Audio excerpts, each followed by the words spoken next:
Di antara karamahnya Al Habib Ali Simtudurar, sahibul maulid, jadi kita maulid Habsyina.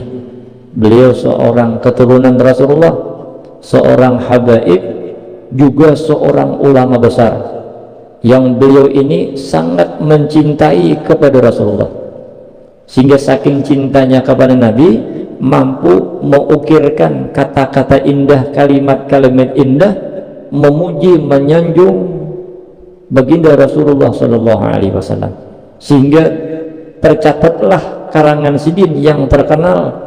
Bahkan bisa dikatakan salah satu karamahnya Sidin itu adalah Maulid Simtudurar. Kalau jadi kita Maulid Habsyi, siapa yang nggak ada kenal? Siapa yang tidak pernah membaca? Hampir di seluruh kampung itu dibaca. Yang di situ ada muslimnya, hampir seluruh. Nah gitu. Di mana-mana aja. Apalagi kita Pangkalan Bun, ya kalau ibu-ibu setiap hari 2, 3, 4 majelis napa Maulid Habsyi yang dibaca. Nah itu termasuk di antara karamah yang luar biasa. Dan lagi di antara karamah beliau itu, beliau mampu mendengar benda-benda mati bertasbih. Ini karamah Sidin nih. Macam meja, macam gelas, buku, lantai, dinding, semua Sidin bisa mendengar bunyi tasbihnya. Sehingga satu ketika beliau mendengar di antara benda-benda mati yang di sekitar situ bertasbih, ada di antara satu suara nang suara tuh lebih nyaring daripada nang lain. Tak nyaring jadi kita mau nang lain kan biasa menurut kalam tasbihnya mereka masing-masing, kan beda nih, ada sama macam mana suaranya kita kada mengerti, kita kada paham macam mana meja ini bisa berpandir. Jangankan meja, kambing juga kita kada mengerti ya kalau be jadi hendak makan be juga, hendak beol be juga kan, semuaan bang, sampai hendak mati pun be juga kadang ngerti kita. Padahal itu ada maksudnya, kita juga ada paham bahasa binatang. Nah, jadi Habib Ali ini beliau punya kelebihan bisa mendengar tasbihnya setiap benda-benda yang mati. Sehingga satu ketika beliau mendengarkan benda-benda mati tersebut bertasbih, ada di antaranya nang bunyinya nyaring pada nang lain. Dicari Sidin, nang mana garang bendanya nih, nang bertasbih ini tak nyaring orangnya. Meja ganal kelihatan, mana orangnya nih? Ya, itu rupanya ada di bawah takapit, bendanya halus macam ibu jari ini aja nih. Apa rupanya? Biji korma. Biji korma, jangan meja kan nama kelihatan nih, bunyinya nyaring, orangnya kada kelihatan. Mana bendanya nang jang bertasbih? Rupanya bendanya halus, biji korma. Lalu ditanya beliau, wahai biji korma, kenapa artinya pian ini bertasbih lebih nyaring daripada nang lain? Apa sebabnya? Apa jawaban biji korma tersebut? Wahai Habib, wahai Tuan Guru, wahai Habib Ali, bahwasanya ulun ini adalah biji, anaknya biji korma yang pernah ditanam langsung oleh Rasulullah Shallallahu Alaihi Wasallam. 3 turunan lah, cicit ya. Aku adalah anaknya biji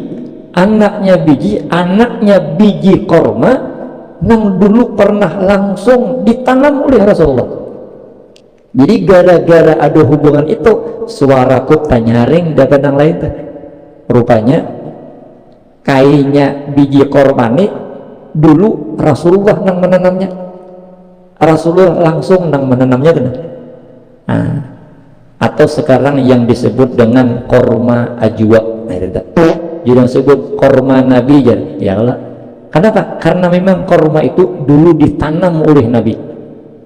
Nah ternyata turunan, jadi korma itu ada turunannya, ada silsilahnya, bersambung lawan Nabi. Korma aja bersambung, apalagi manusia ya Allah.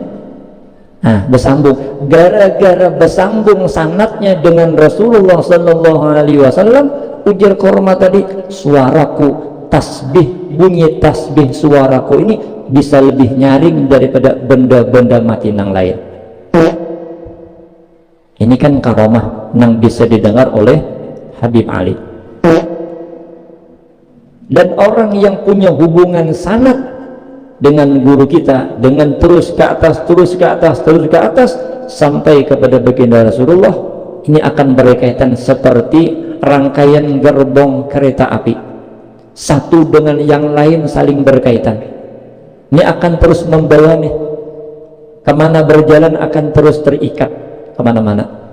Maka ketika ada satu gerbong nang anjlok bagian belakang, yang di depan akan berhenti untuk memperbaiki yang di belakang agar kembali kepada jalur relnya sehingga bisa jalan lagi. Itu perumpamaan orang yang bersanad ilmu. Jadi orang yang punya sanad ilmu ini akan dibimbing oleh guru kita, akan dibimbing oleh guru kita ke atas, bahkan bisa langsung dibimbing oleh Rasulullah. Bila kita ada keliru salah, ada tuh nang tukang tagurakan. Kenapa? Karena nang di atas sana merasa otomatis karena berkait. Ketika nang di belakang nih ada keluar daripada jalur, nang di atas merasa mau ketemu berhenti. Nah, ujar guru kami, ada tuh kena nang tukang tagurakan. Mungkin guru kita kah nang datang lewat mimpi? Mungkin gurunya guru kita kah? Bahkan ujar guru bisa Rasulullah nang langsung menegur kita. Nak, pian salah jalan. Nah, kita. Itulah pentingnya sanad keilmuan. Ada nang membimbing kita.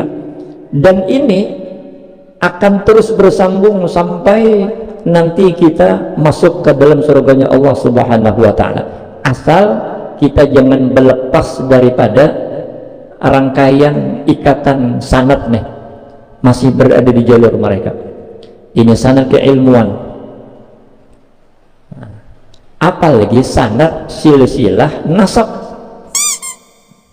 Nah, makin hebat lagi kan. Nah, jadi penting ini menjadi akidah kita, harus kita tanamkan di hati kita.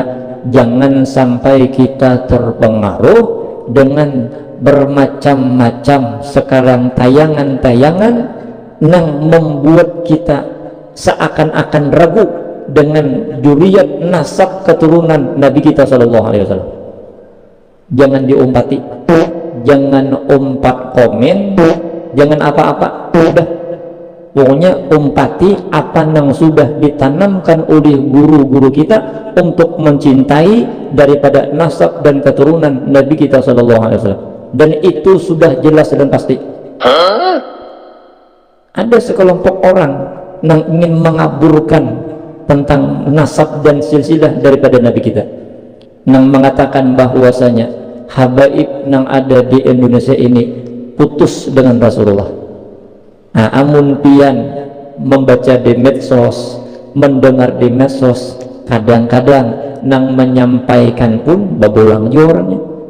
Kadang-kadang nang menyampaikan pun orangnya macam ustadz dan kiai juga, nang memadahkan bahwasanya nasab dan keturunan para habaib, para duli Rasulullah nang ada di Indonesia ini putus.